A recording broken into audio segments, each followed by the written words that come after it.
everybody. It's Saturday Night Boat. This is the night where we let our hair down, we act silly, or sillier than usual, I guess, and we usually do a little trivia.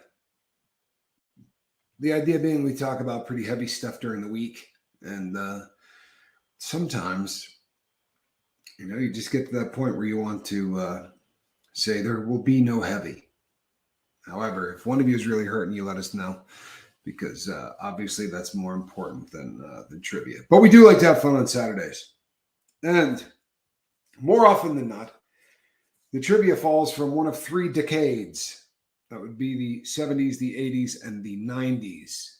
We got a couple of 60s cats on the boat, but the vast majority of the crew were born in 80, 70, 80, or 90. We may have one millennial. Actually, I know we have a group of millennials that watch. I just don't think they're allowed to comment.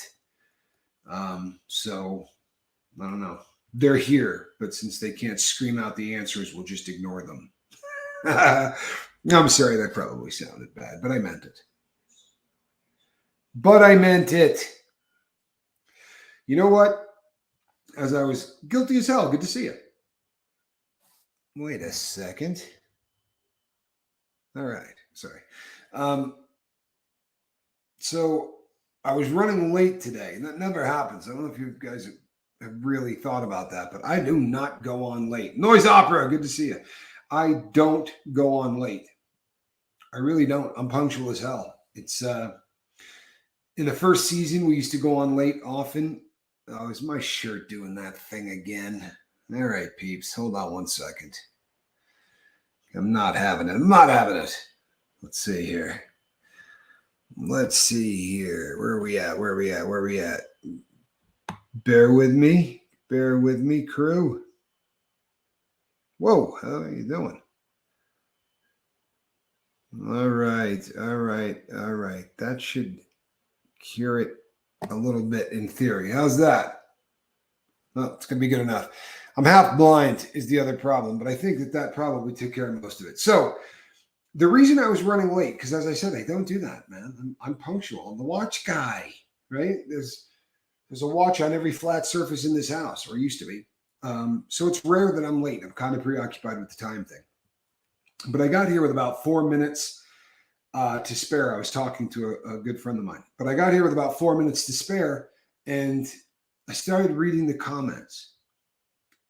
I just started reading everybody saying hello to one another, asking each other how you're doing, how you've been, inquiring about things going on in your life. And I just thought, man, this really is so much different than anything else out there. It really is different. It's social media, for the most part, just sucks. But the lifeboat just does not count as social media. I'm sorry, it doesn't. I think that I would take umbrage to anyone saying that this resembled that in any way, shape, or form, because it just doesn't. We are a very, very different concept than your normal social media. I'm setting up a few things other places so that I can try and watch multiple things going on at once. I'm not sure it's going to work. Really not. But Tommy Bird, good to see you. Ms. Alexander. Leisure Beast. Snotface. Good to see you, Snotface. A very, very, very, very warm welcome to all of the new cats, especially the ones that came over from Aaron's channel. I don't know that you guys have done a Saturday Night Boat yet. In the 1980s, which NBA team received the nickname Showtime? For all of you who are fans of the NBA, DJ Daddio, how are you, Mr. T? For all of you who are fans of the National Basketball Association, this should really be easy. Sorry, Fat Finger Syndrome. This channel is so much different than any other. You know what? Look at this. You want Fat Finger Syndrome. Huh? You got no leg to stand on there. No one has fatter fingers than I do. Let's see who got here first. It looks like Guilty as Hell might have. Yeah. Guilty as hell comes in. He says LA Lakers. And of course, it is the LA Lakers. Although it started as a soft drinks company called Bravo, it evolved into a brewery in the late 1980s and less than 2 decades later was purchased by Heineken. In what country was the Bach Karev, which was the parent company apparently of Bravo, in what country was it founded? It's a pretty interesting question here. Oh, yeah. Well, on a phone keyboard, here's the deal though. Like my fingers, I have the biggest phone you can get. I got that Galaxy S, whatever it is. It's massive, right? It's really huge. My fingers are too fat for that. So I use one of these, and my fingers are still too fat for that. Germany, excellent guess. That's what I would have said too, but no. Iceland, Germany. We're going to get a lot of Germany, I think, because it's just so associated with malt beverage, right? Kind of like they had it all together. Brandon, well done, my friend, on your sobriety, not your guess. That is huge. That's absolutely huge. Wendy, good to see you. V, to everyone who says hello to me individually, I love you all. I can't tag anyone on the mobile app, especially with your fat fingers. But the country was Russia. And this was kind of a big deal because of the time that this happened. You got to realize that in 1980s, we were not really tight with Russia. Yes, a bunch of bananas. Tim Robbins' hands. He's also a motivational speaker. Here's the deal. I have heard the banana thing before. I've heard a lot of everything you could say about my hands has been said at one time or another by people. Like I have heard every pretty decent line about how fat my hands are or how big my hands are. I think my favorite was from a guy named Jeffrey who said, "You have Clydesdale hands." You know, I get Mickey Mouse or the hamburger helper guy. Like I get all of those things, you know, with the right Shrek. That one pops up from time to time.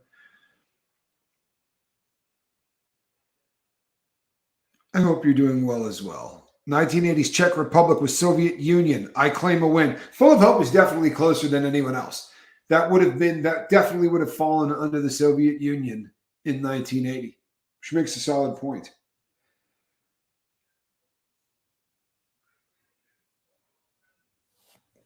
Okay. Based on its title, what actor was, air quotes, in charge as the titular character on the 1980s CBS sitcom Charles in Charge? And if you watched this with any kind of regularity, I just want to apologize for being a child of the 80s and the fact that you had to put up with this. My hands do have their own zip code, Rose. It's funny you should say that. They really do. Wow, that was a quick answer there. You know what? The guy said that entirely too fast. You know what I mean? Entirely too fast. He very well could be. Wait a sec. Oh, see, you got Charles for Charles in Charge. But I believe Brandy got Scott Baio.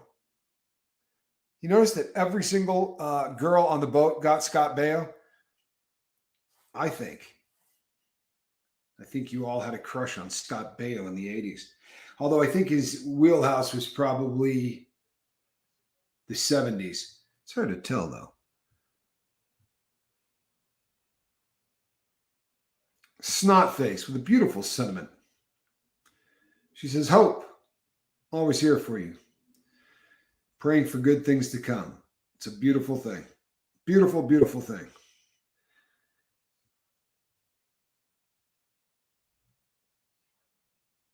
It's a German town in eastern Washington called Leavenworth. It is also a federal penitentiary that is pretty famous.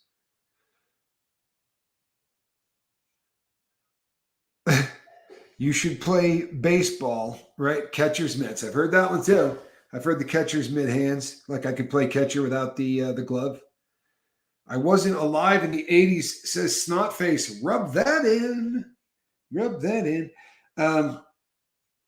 One of Jason Bateman's first leading roles was in the 1987 sequel to what 1985 Michael J. Fox high school comedy? Bateman's character was the cousin of Fox's character, and he went through similar transformations. This is actually this movie was fun, man. This movie was fun. This was a big deal. Oh, wow. Brandy, you're a beast. Good Lord, the speed at which she answers that with. How is that possible? I don't think I finished the question. I don't think I answered the question. Pretty impressive. Okay, here's a good one. Here's a good one. Here's a good one. What Star Wars movie was the first to be released in the 80s?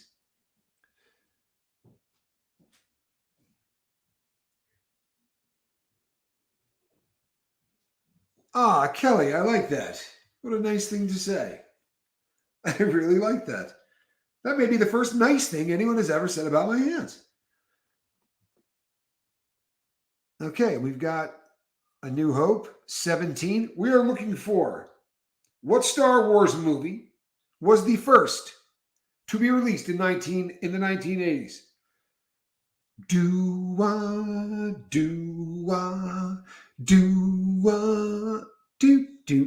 Rose comes in with Return of the Jedi. No, but it is a good guess. Chili Phil says The Empire Strikes Back, which was episode 5. Not exactly sure how that one ever worked. I never really figured that out. Buddha's here. Do you know what Buddha is tomorrow? Buddha is older tomorrow than he is today. Yeah. And not only his birthday, but a Father's Day. How's that? Boy, you get hosed out of one day of gifts every single year. You know what I mean? Like you don't really want to do Father's Day and your birthday on the same day. That means you only get presents that day as opposed to, doubling up. I'm a big fan of doubling up anytime I can. Full of Hope says Buddha gets extra cake. Oh, that's all Buddha needs.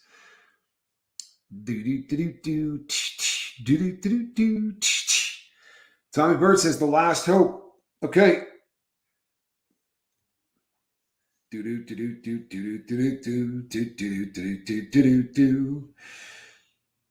What 1999 TV show featured James Franco, Seth Rogen, and Jason Segel as teenagers and was set in Chippewa, Michigan in the 1980s? For those scouring a census, Chippewa is a fictional suburb of Detroit. Can you tell me the name? I'm missing my love boat. Well, we're glad you're back. This one, I would never have gotten this. And apparently this happened in the, I don't know. I don't buy this. It happened in 1999. So we're as full of, no, not full of hope. We're as Snotface, right? She wasn't born in the 80s. Well, this is right in your wheelhouse then, youngster. And she gets it. Called that one. I had to be the first one to get that. She says Freaks and Geeks. And apparently there was a show called Freaks and Geeks. I was not told. But that show had James Franco, Seth Rogen, and Jason, is it Segel? 21 Jump Street. Not a bad one. Not a bad one. Brandy knows you're right, though. She chimed in with that. Yep. Well done, Snotface. It is. It is. Yeah. What is Freaks and Geeks? No, today I'm not making anybody do it in the form of a question. So KD says, I was born in 87. Never saw that show. Yeah, I never even heard of that show. My husband makes me watch it a lot. Snotface throws her significant other under the bus. I don't know if I believe that, Snotface. I think you're deflecting. You're deflecting. Come on. It's your show. We're not mad at you. She says it's pretty funny. Well, it's a pretty funny group of people. So that doesn't surprise me. In 1983, Francis Ford Coppola directed what movie that was adapted from a book by S.E. Hinton and featured such stars as Patrick Swayze, Matt Dillon, and Tom Cruise? And as a side piece of trivia, the people interviewed said Tom Cruise was such a jackass in this on the filming of this show. Apparently, he demanded his own hotel room. Everybody was kind of staying together because they were all playing kids, you know. Very cult classic show. I've never seen it. I'm gonna have to check it out, Snotface. All right, people. Oh, Brandy. Oh, wait a sec. Lemmy got that one. Was that Lemmy? Jason P. Lemmy. Yeah, Lemmy. That's all Lemmy. Well done. Lemmy says The Outsiders. Well played. And that, yeah. So piece of trivia, no joke. I saw Patrick Swayze, Matt Dillon, somebody else too. They were all being interviewed about Tom Cruise, and they all basically just said the guy was an idiot. Like nobody really liked him. I really can't say enough bad things about him, but I will tell you this: he and I were born on the same day. It's a true story. Couldn't have been somebody cooler, like somebody really smart or something. No, I got Tom Cruise. All right. Oh no, this one is great. This one should hurt. Don't forget Ralph Macchio. Well done, Ray Ray. Okay. Including Baby Don't Forget My Number. What German and French R&B duo created 3 #1 Billboard in the 1980s, Billboard hits in the 1980s before their lip syncing scandal led to their downfall? Tom Cruise is dyslexic. I've heard that. But apparently he was cured by Scientology. So he's got that going for him, which is nice.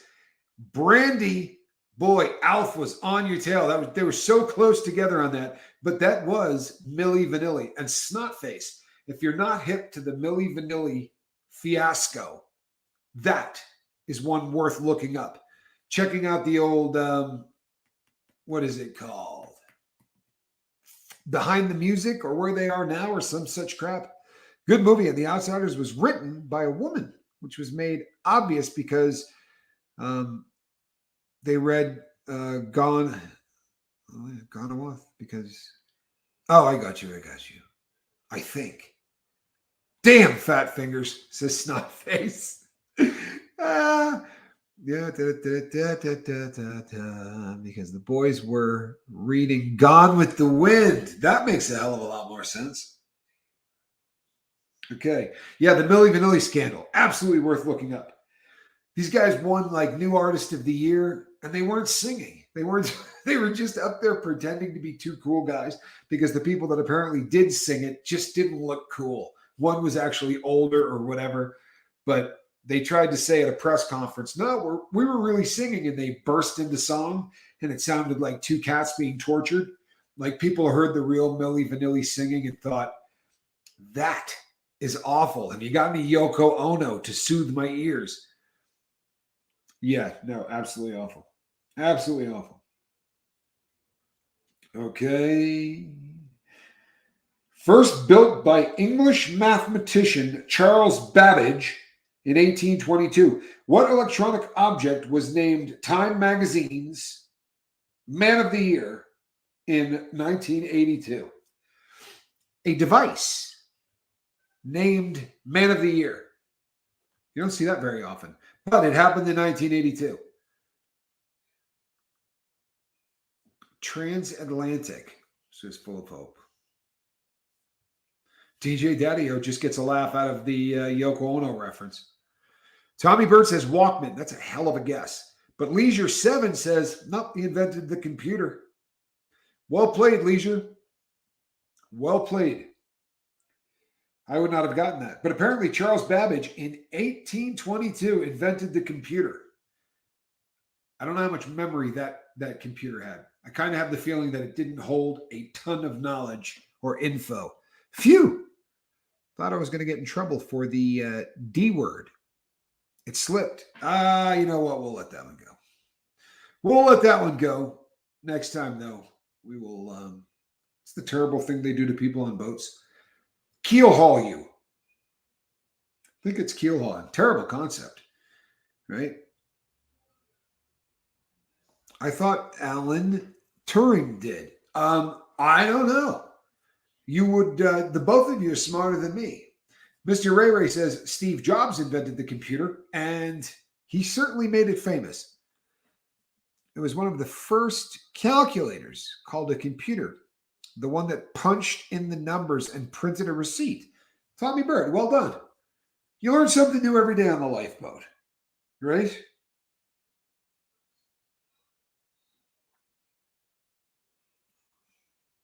I don't think we really need to know this one. Okay. Which women's group had number one hits in the 1980s with Eternal Flame and Walk Like an Egyptian? And if you're a guy, you remember that video. There was just this one part where they filmed her like from the side and she's singing forward, and at the last second she shoots her eyes towards the camera. Do you know what? Do you know what? Transatlantic? Oh, wow. Full of Hope has been waiting for the Bengals question. There's no way she got that in there that fast. She had to be thinking, you know what? 80s, the Bengals are coming. She probably had it ready to hit the return button because that had to come all the way from Ireland. And she beat all of you. Although Alf, Lemmy, DJ Daddy-O, Goosebump. Wow, all of you, literally. M. Hunt, the Bengals. Okay, look, can I get at least one guy to back me up on the fact that she really looked incredible in that video, to walk like an Egyptian? You know what? I was a young man at the time, but I remember watching that video and going, damn, and stomping my foot a little bit. Honestly, there was foot stomping involved.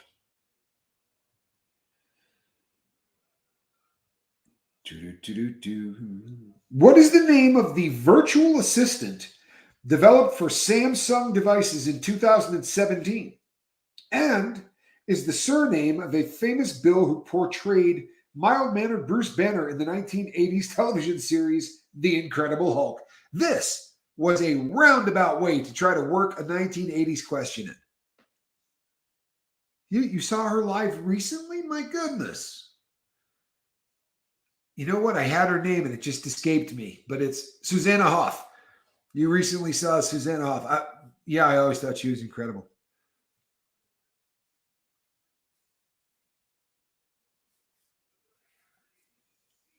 I don't know what chefism is, but you know what? I don't want to know. If it's wait. It's looking like Ms. Alexander. Ms. Alexander comes in with Bixby. I'll give you another nice piece of trivia. For anybody that has been on the boat, I love Belinda Carlisle. Love Belinda Carlisle. One of my first really big crushes as a boy was Belinda Carlisle. When the Go-Go's were first coming out, I just thought she was perfect. I really thought she was perfect. So Bixby is also the name of the dog that my uncle owns. And when I was on the vacation in season 1, and I was at that really large house in Florida, there was a dog that occasionally would go by yapping. That was Bixby. Great dog. What?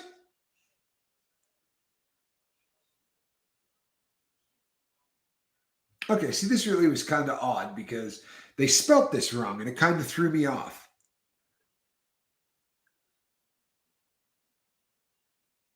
There's nothing wrong with Kate Bush, by the way, at all. But that was not, but there's nothing wrong with her at all. Abalone and Purple Rain. Yep, I could see that too.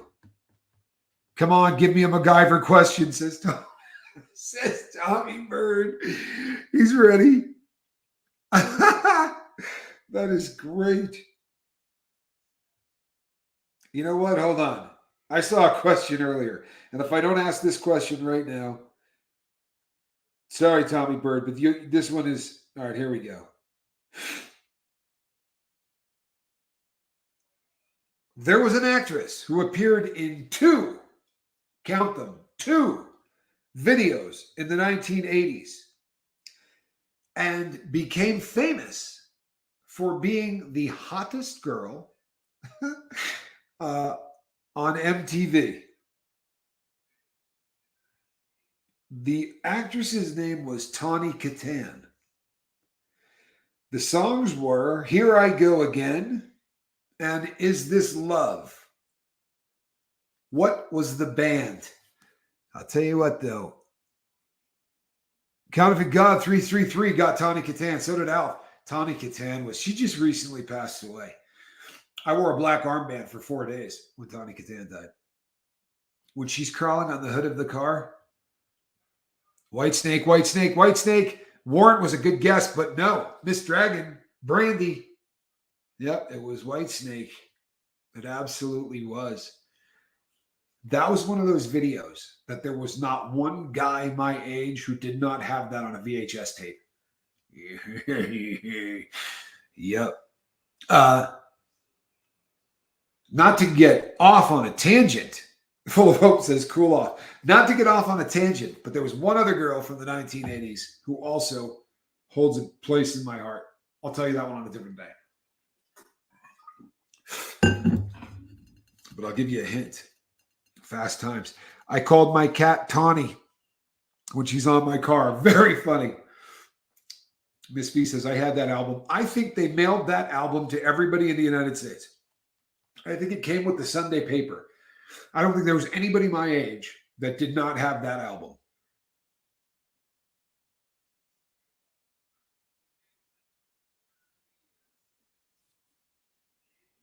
Laughing in the cover head. You know something? Goosebumps 801.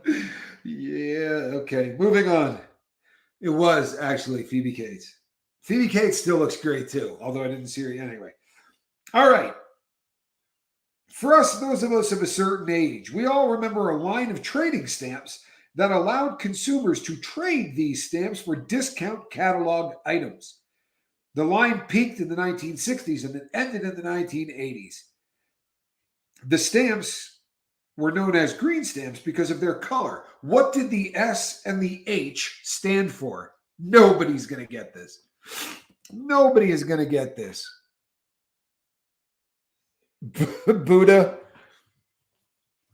Knock that off. Knock that off, Buddha. Sears catalog, no. Rose says, what the blue chip stamps? Nope. They were green stamps, but what did the S and H of S&H green stamps stand for? I don't think anyone's going to get this, man. I really don't. Phyllis Diller.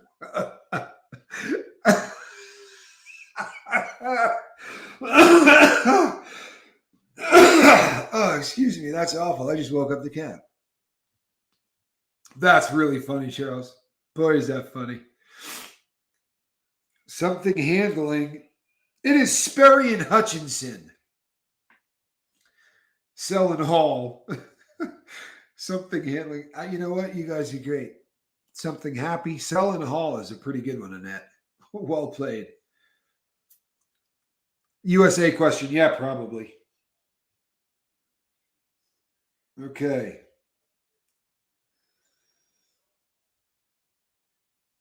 Ooh, I don't like any of these. Okay.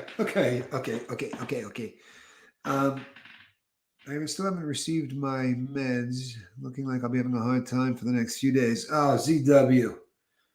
Hang in there. Yeah, hang in there, ZW. Okay, in the 1980s, there was a game show called Press Your Luck.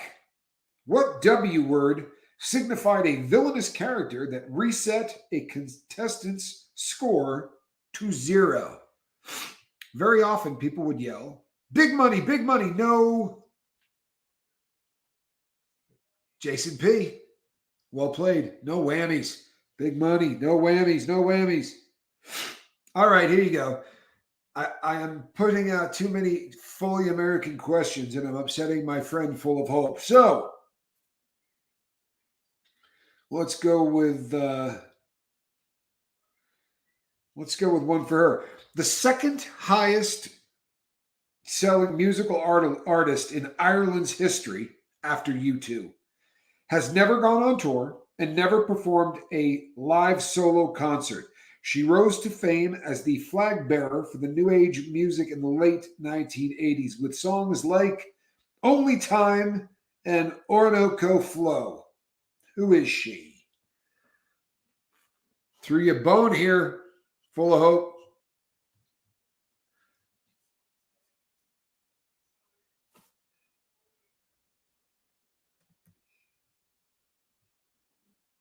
Full of hope says Anim. Sinead O'Connor would have been my guess. Yeah, Full of Hope has it. Full of Hope gets it. She got it the second time around. She misspelled it the first time, but she got it the second time around. I have never heard of this person. You can't type, but you were so far ahead that I don't think anybody was going to beat you on that one. Now, for any of our Aussie friends, the new Parliament House in Canberra, Australia, was built and opened in what decade? The building was opened by Elizabeth II and cost more than $1.1 billion to build. She's a ghost. Full of Hope says she's a ghost. I'm a little freaked out by ghosts. Can't imagine buying their albums. Yes, apparently she has fat finger syndrome as well. Scott loves, I don't know how to say it. Is it Enya? Scott Day loves her. So I'm not the, so I may be the only one that has never heard of her. 1979, says Rose K. It opened in 82, apparently. And that is the capital of Australia.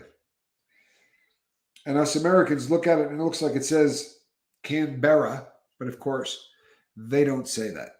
We have Lady Fiona Crispin is from Canberra. We have a couple of other people who are Aussies who say it correctly. Okay.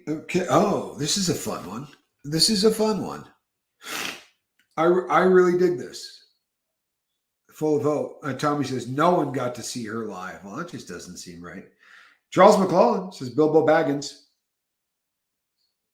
An excellent answer. I just need to figure out a question that is the answer for. Oh, snotface. What a nice thing to say. And that's okay. You're allowed to say that every day. We like it. Canberra. Well done, Full of Hope. Veronica accidentally poisons a popular girl and makes it look like a suicide in what 1988 dark comedy starring Winona Ryder? This was really a bizarre film. One of the great cult classics to come out of the 1980s. Really. In fact, so popular that last year they turned it into a Broadway musical. Full of Hope comes in, I believe, first. Well done. It was Heathers. Zenwin got it. Rose got it. Goosebumps got it. Brandy got it. Loved that movie. I really did. Very bizarre film, and it was dark as hell. It was not what you'd call a feel-good film, but it was a lot of fun to watch.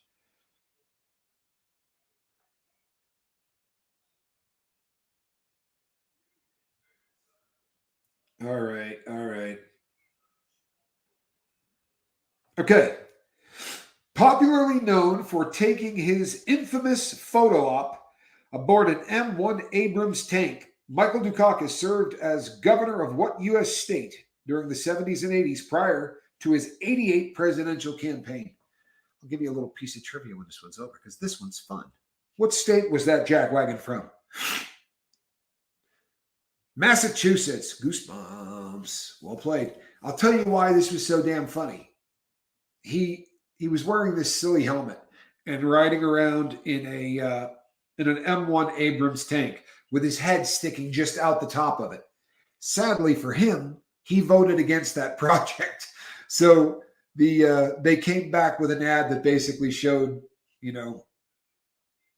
him without the tank, like a caricature of him without the tank. And then he also did one on the deck of a boat, and they showed his hat floating. If he had had his way, there wouldn't have been any tank, or wouldn't it? Not very good for your career. Like, he probably should have researched that one out.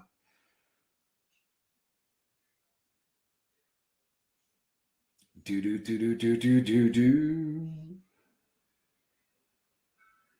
If you wanted to type up a flawless document in the 1980s or early 1990s, which Windows word processor would you use? Hint: it was owned by Novell before being acquired by Corel in 1996, and your file would be saved in the WPD format. What is World War II vet? Audie Murphy? Good guess, Ray Ray. Good guess. I call for food trivia. Microsoft Works. It is not. Scott says Word. Goosebump said Word perfect. Look at that. It is Word perfect. And I think Goosebump 801 is probably almost perfect on the day. Really hitting it out of the park. There you go, Miss Alexander. Hopefully life is treating you well, Miss Alexander. Hoping things are good down south.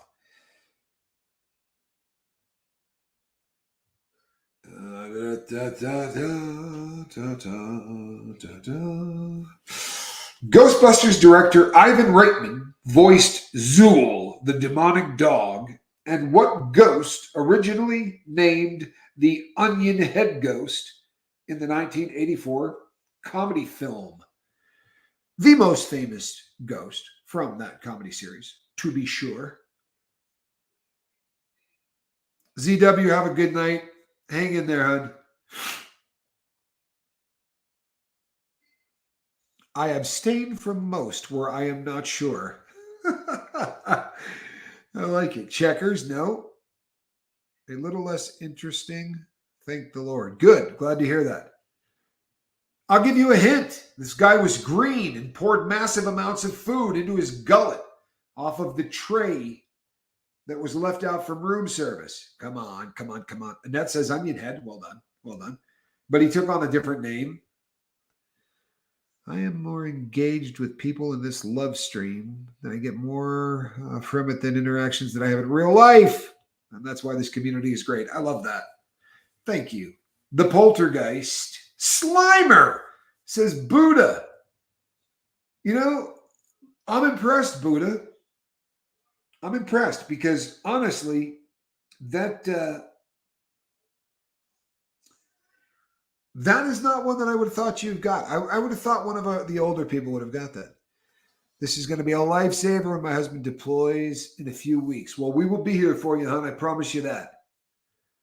Love stream. I like it, right? It's pretty cool. I prefer that to live stream. I'll take that. All right. This one's kind of interesting, peeps. It really is, because I did not know this. Right? I did not know this. And somehow I lost it. Where is it? All right.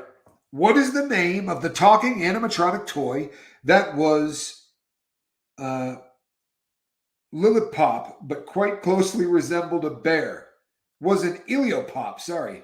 But it closely resembled a bear. The toy reached peak popularity in the mid-'80s and helped launch, this is the part that blew me away, and it helped launch 1986's Nintendo Entertainment System. Apparently, all of the money they got from selling Lemmy came in first. Teddy Ruxpin. So apparently all the cash they got from Teddy Ruxpin is what gave them the money to design and launch the Nintendo Entertainment System. Well, it's an interesting piece of trivia, is it not? Furby, not a bad guess. What is it, Conky, right? That would have been the person to ask.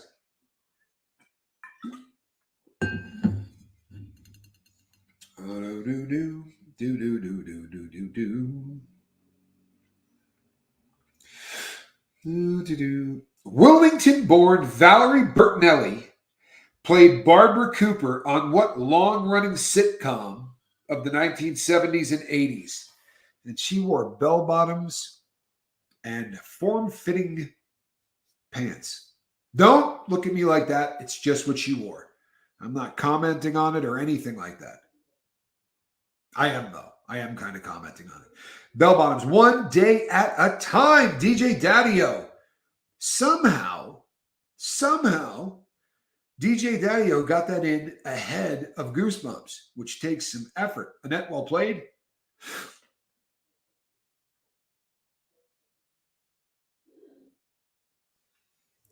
Yeah, no idea it helped funded NES either. That one kind of blew me away.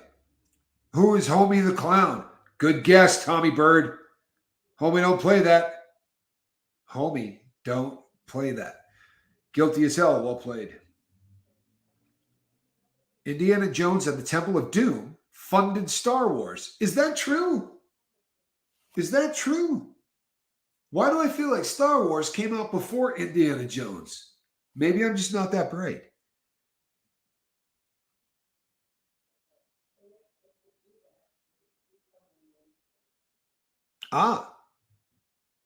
Charles McClellan. There's something to that.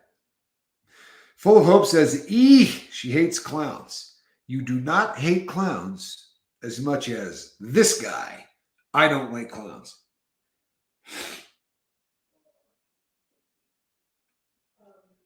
What California set 1982 film was the highest grossing film of the entire decade at the U.S. box office?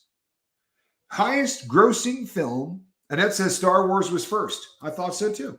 And Annette sharp as attack. I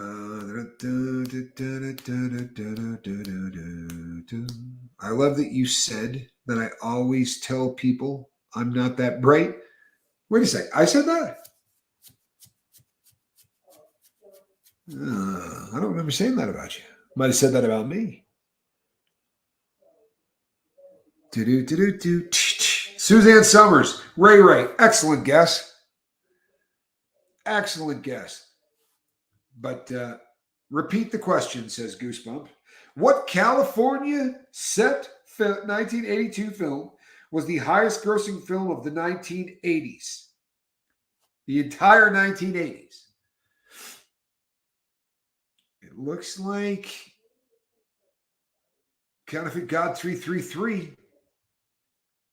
Oh, that I said it about myself. You know what, Snotface? I do. I'm just not the brightest bulb. The answer came in. Mackenzie Phillips, also a great answer. Yeah, I don't like clowns. I don't like clowns at all. Insane Clown Posse. Not sure how that got in there, but I like it. They're doing the last Indiana Jones movie.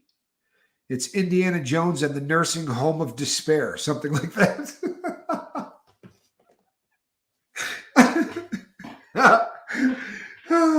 Tommy, that's funny as hell.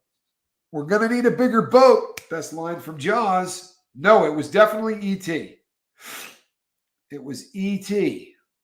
Can you believe that? That was the highest rating movie of all of that. Is just, you guys are funny as hell. That is really good, Tommy Bird. That would crack me up. What Finnish indie pop band, perhaps best known for their 2011 single Laws of Gravity, share their one-word name with the last name of a Hungarian inventor best known for one of the most ubiquitous toys of the 1980s?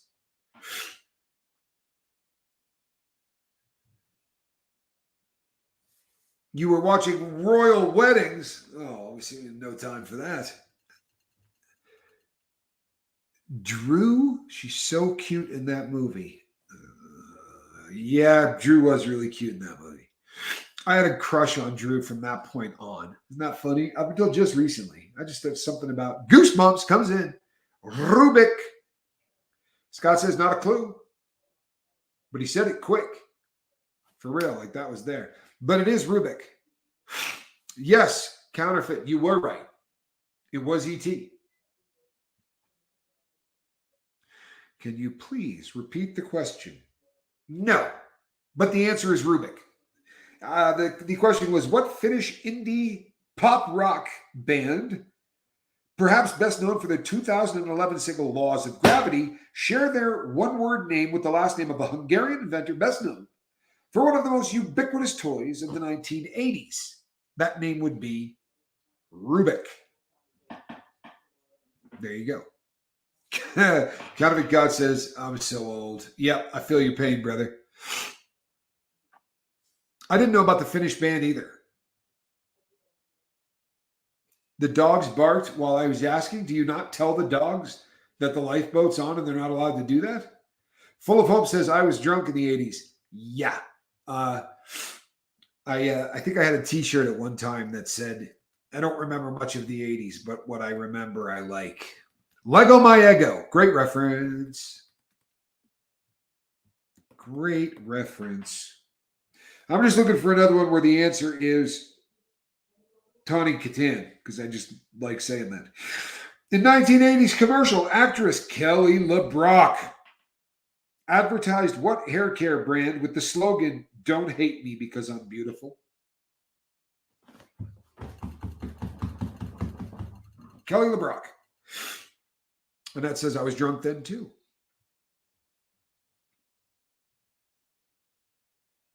It's ego. Let go of my ego. Well done.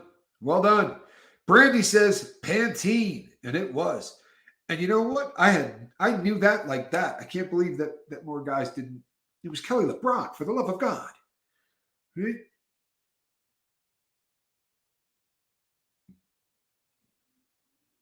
Oh. Okay. Are you ready? Weird science. Someday I'll tell you a very odd weird science reference, but not tonight. The first a cappella recording to top Billboard 100 added to its fame with a big mouth Billy Bass rendition years later. The song was inspired by a Meher Baba saying and won a Grammy in the 1980s. What was this song? Here's a little song I wrote. Come on now. You're going to play it note for note. Don't worry. Somebody's going to get this. Somebody's going to get this. A cappella. A cappella. A cappella. A cappella. A cappella. Yeah. All right. Let's see. We Are the World. Goosebumps. Good guess. It was. Don't worry. Be happy. Right?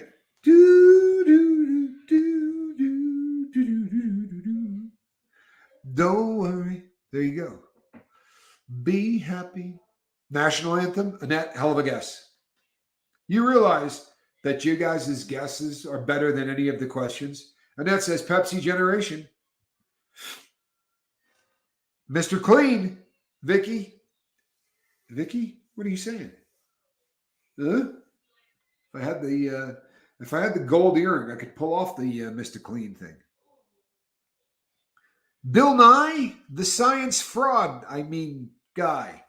No, you can't hold the guy, responsible for the fact that he once taught one thing and then completely turned around and taught something else as soon as they leaned on him. That's what they do. Right? I forgot. That was a cappella. That's because he'd spend so much time like slapping the crap out of himself and making all of those popping sounds and stuff. It's sad because I knew that one and thought the answer was too easy. Yes, not face. Sometimes the most simple answer. What is that called? Occam's razor? No, maybe that's something else. Wait, what did Bill Nye do? Oh no! See, I'll get in all kinds of trouble if I tell the Bill Nye thing here. Let's just put it this way. Bill Nye did a very interesting set of shows. about the X chromosome and the Y chromosome and what those two things meant. And then a few years later, he came out and said, those things mean nothing. I was wrong. Did you know that that guy took his own life? Are you talking about who's saying that? Bobby McFerrin? Bobby McFerrin is the guy that said that. Tommy Bird says, Mr. Yuck. Excellent answer. Can I get a verification on that? Did Bobby McFerrin really take himself out? I had a Mr. Yuck sticker on a water pipe in college, and that water pipe was referred to as Mr. Yuck. He was green, and he got passed around quite a bit. Bill Lai, the science guy, says, I am the noise opera. Well played. Mark says yes. Apparently he took his own life. What a bummer, man. He always seemed so happy. Yeah, Goosebumps is sad. I'm not real happy with that either, man. Bobby McFerrin was huge. He really was. He had that song. Every time you come on, it's like, you can't not smile, right? It's one of those songs that doesn't get, worn out. For instance, I don't see the song, but let's just throw it out there, because how about if you dialed 8675309, you were most likely going to be asking for a girl named Jenny, right? Who sang that song?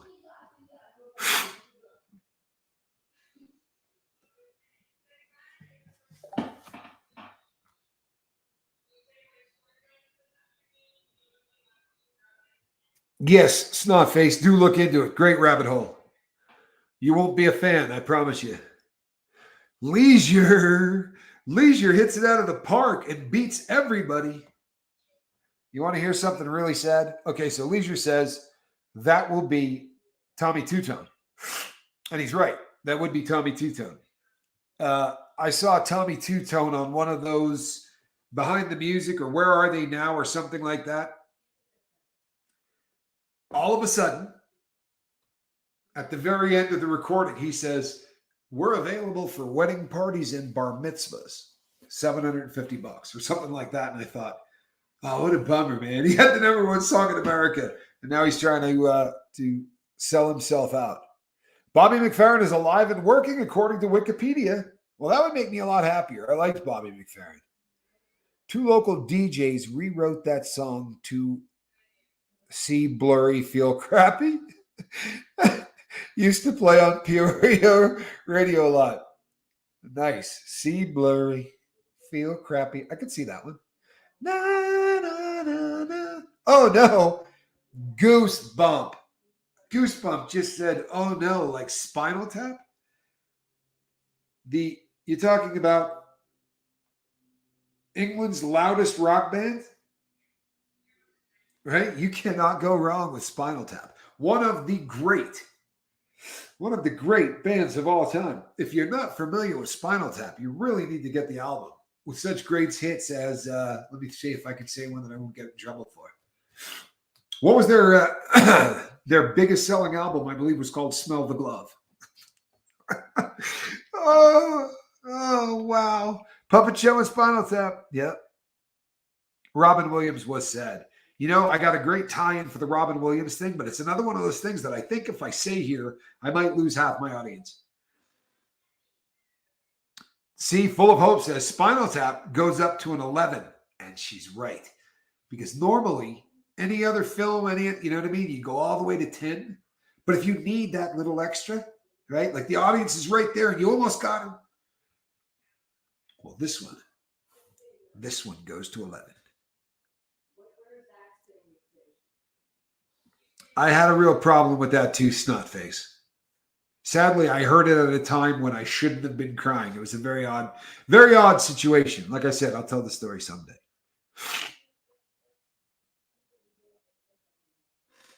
Full of Hope says, love Spinal Tap. Spinal Tap is one of the greatest. I know the words to all the songs. I really do.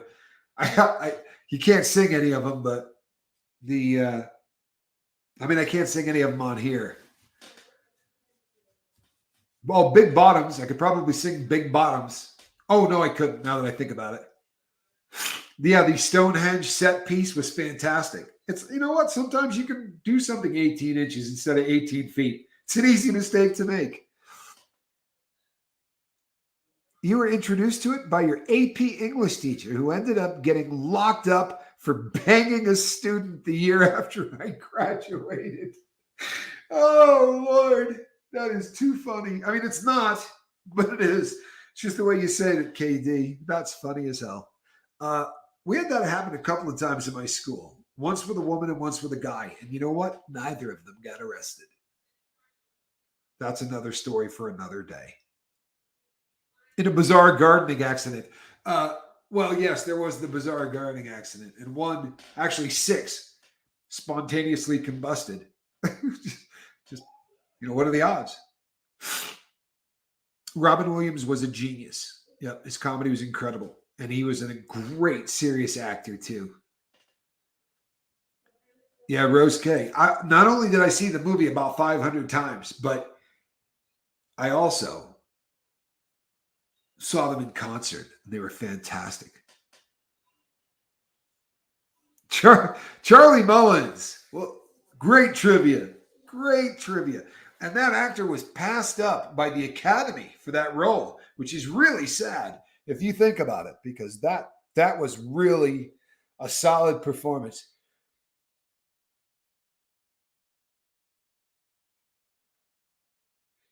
You know what, Snotface?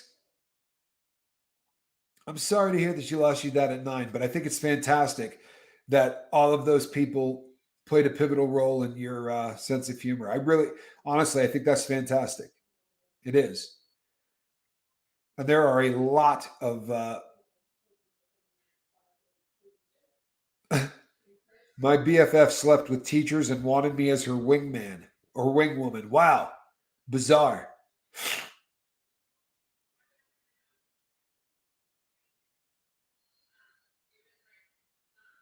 Charlie Mullen says, any guesses? Caddyshack, was that USA? I have right now in this house a Caddyshack from the movie, like the playbill, right? The thing that they put up on the outside of the theater, and it's autographed by like almost everybody in the.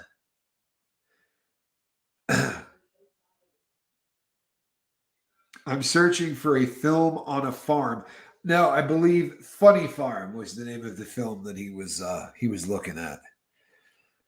Funny Farm. Yeah. The same actor that was in Arthur.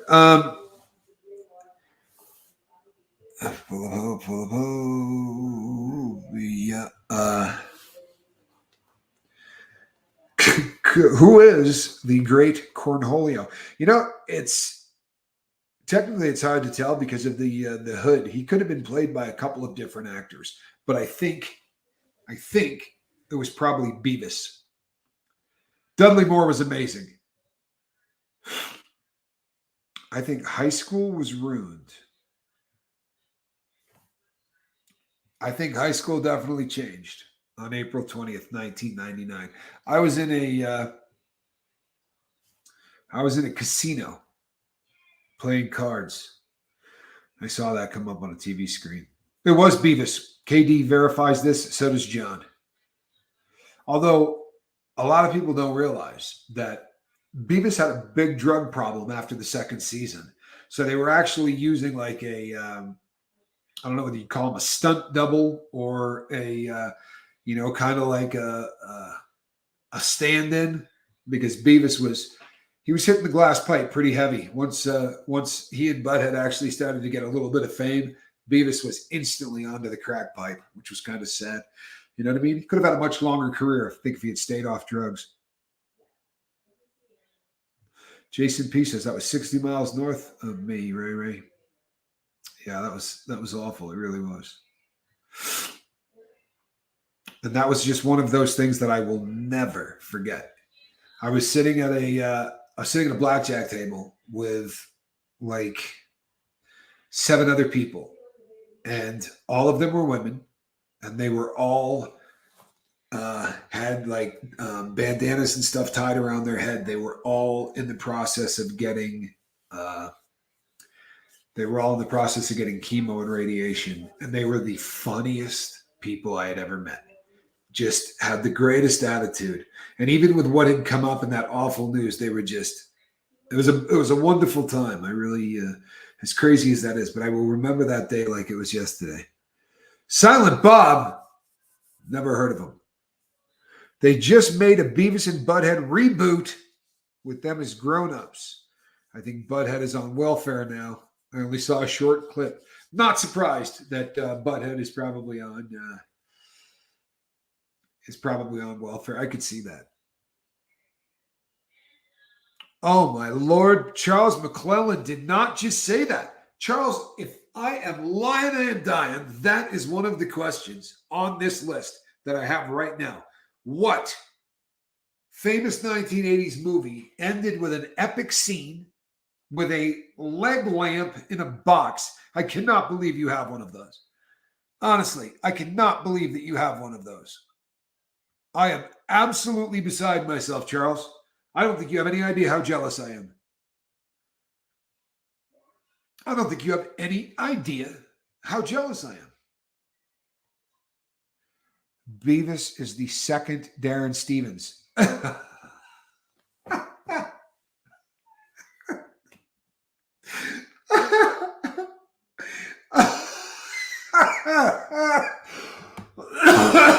Ray, good one, man. Oh, that is so funny. That is so funny. Oh, that one hurt. Oh, wow, is that funny? A Christmas Story, that's right. Wait a second. Your least favorite Christmas movie ever is A Christmas Story? Snotface. I'm beside myself. That is the greatest Christmas movie of all time. Honestly, what a great film. I'm honestly shocked. I didn't think there was anybody that did not love that movie. Jason P says it's my favorite. Good night, Charlie. Give me the Santa Claus any day or White Christmas. You know what it is? It's a generational thing. Die Hard says guilty as hell. Die Hard has become a Christmas movie. And oddly enough, so has Funny Farm, which is the film that I was in. And it has become a Christmas movie. I don't know how that happens, but sometimes odd things turn into movies. Bad Santa. Oh, man, is Bad Santa funny. I love A Christmas Story. I think it's one of the funniest movies ever. The Way You Stop. Yep.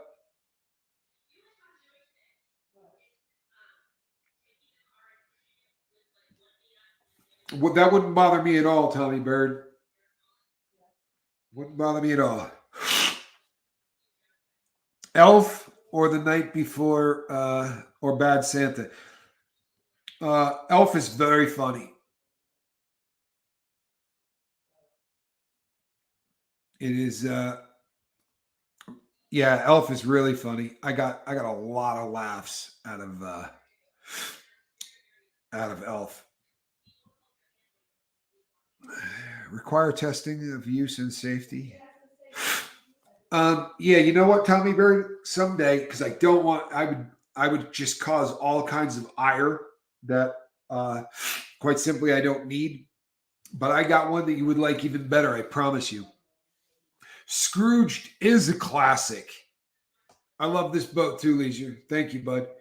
Scrooged is a classic, and there are so many really funny lines from that movie. There really are, man. I would love to watch that film with you. That is one.